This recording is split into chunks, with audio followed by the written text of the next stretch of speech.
नमस्कार दोस्तों। आज हम सुनेंगे एक बहुत ही प्यारी सी कहानी, भगवान शिव के चमत्कार की कहानी, जिसका नाम है सोने का कटोरा।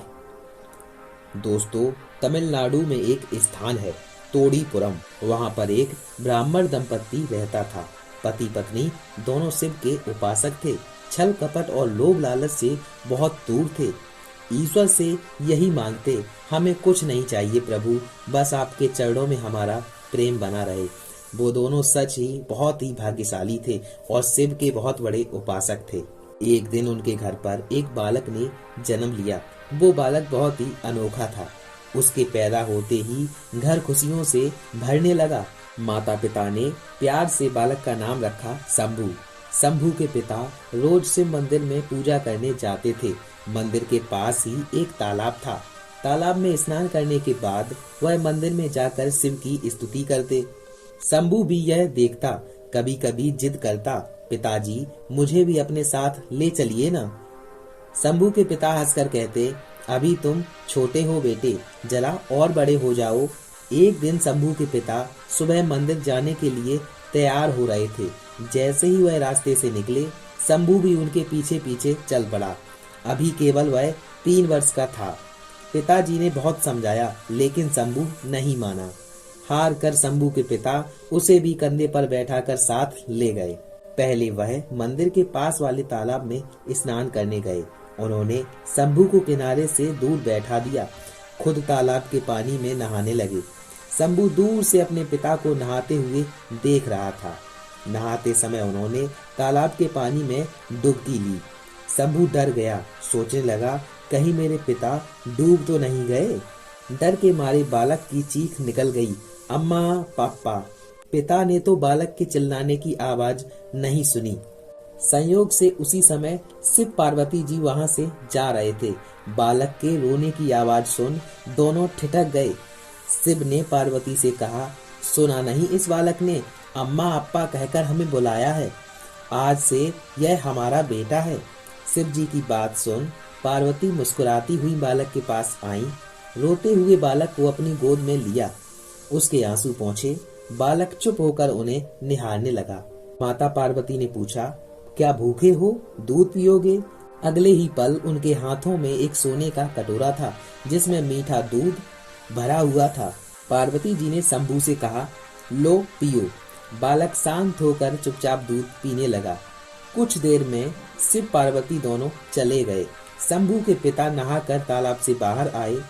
बालक के पास गए तो उसके हाथ में सोने का कटोरा देखकर चौंक गए। कटोरे में कुछ दूध बचा हुआ था। बालक के मुख पर भी दूध के कुछ छींटे थे। वह ताज्जुब में पड़ गए। कुछ भी समझ में नहीं आया। डांट कर शंभू से पूछा, किसने दिया यह सोने का कटोरा? शंभू बोला, कुछ नहीं। अंगुली उठाकर सामने की ओर इशारा किया। शंभू के पिता कुछ समझ न सके। उन्होंने परेशान होकर बालक की ओर देखा। बोले, पता नहीं तुम क्या कहना चाहते हो। उनका यह मानना था। तभी शंभू के होठों से कविता की पंक्तियां फूट पड़ी। अद्भुत थी वह कविता। शंभू को जिस तरह शिव जी पार्वती जी ने दर्शन दिए, अपने हाथों से सोने के कटोरे में दूध पिलाया, सबका वर्णन था उसमें। शंभू के पिता को जैसे अपनी आंखों पर विश्वास नहीं हुआ। 3 साल का बच्चा और इतनी सुंदर कविता, कोई अलौकिक व्यक्ति ही कर सकता है। ऐसे तो वह एकटक बेटे को देख रहे थे।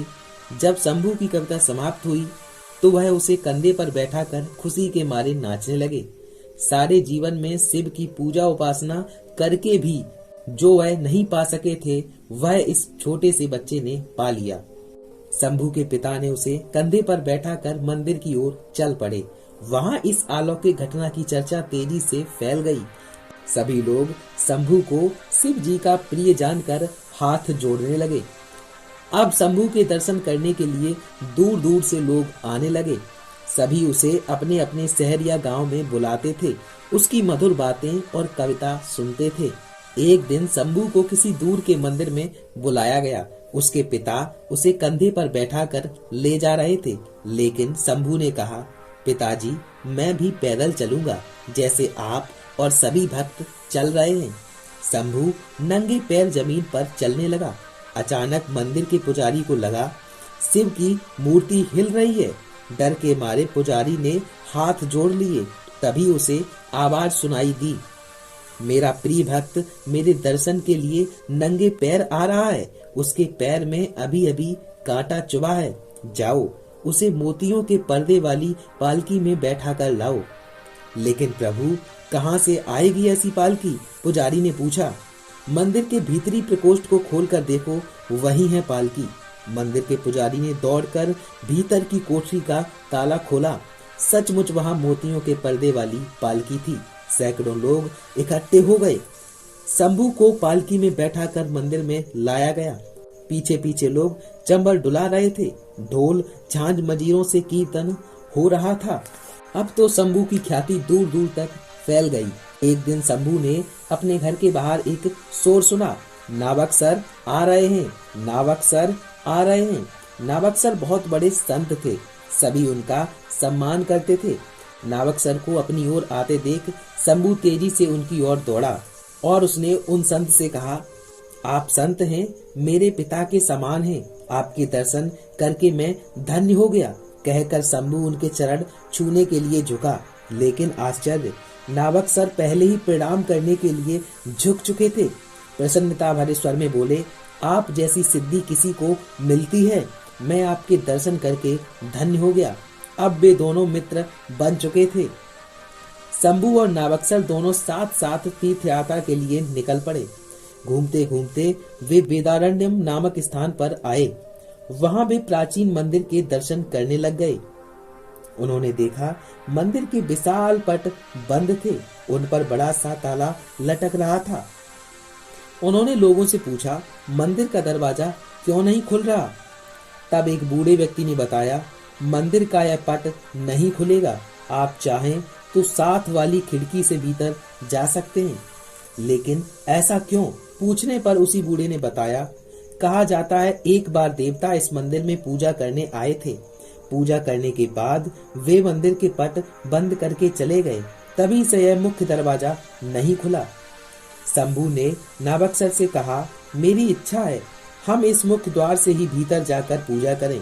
आप शिव की स्तुति करिए, आप शिव की स्तुति करिए, दरवाजा खुल जाएगा। संत नावक सर ने मुस्कुराकर कहा, ठीक है, लेकिन दरवाजा फिर से बंद करने के लिए आपको भक्ति गीत सुनाना होगा। शंभू ने कहा, स्वीकार है।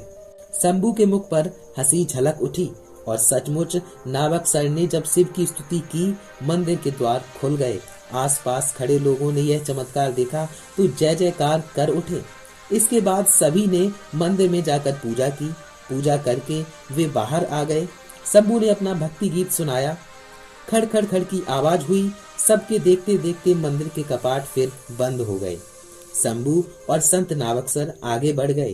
कुछ समय बाद उन्होंने अलग अलग दिशाओं में यात्रा करने का निश्चय किया।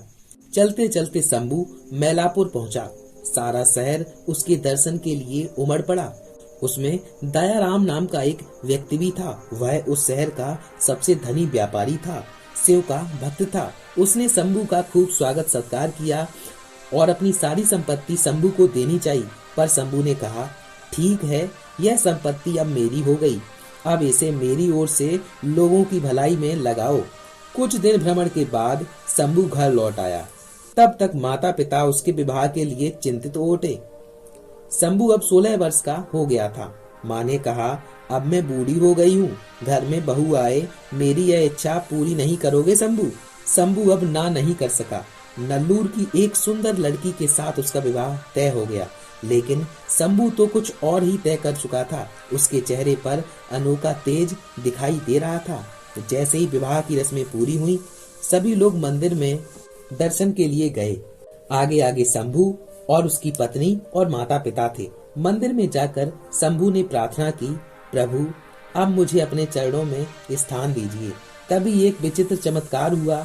आकाश में प्रकाश की किरणें धरती पर आईं, फिर वे फैलने लगीं। देखते देखते सारा मंदिर उस प्रकाश पुंज में समा गया। फिर उसमें एक द्वार दिखाई दिया। मंदिर में पूजा करने आए लोग ताज्जुब में थे। शंभू के चेहरे पर मुस्कान थी। इतने में आकाशवाणी हुई, शंभू तुम्हारे लिए मुक्ति का द्वार खुल गया है। तुम जिन्हें भी चाहो साथ साथ शिवलोक में ला सकते हो। शंभू ने पहले माता पिता और सभी भक्तों को उस प्रकाश कुंज में बने द्वार में भीतर जाने के लिए कहा। फिर स्वयं अपनी पत्नी के साथ उस प्रकाश कुंज की ओर बढ़ा।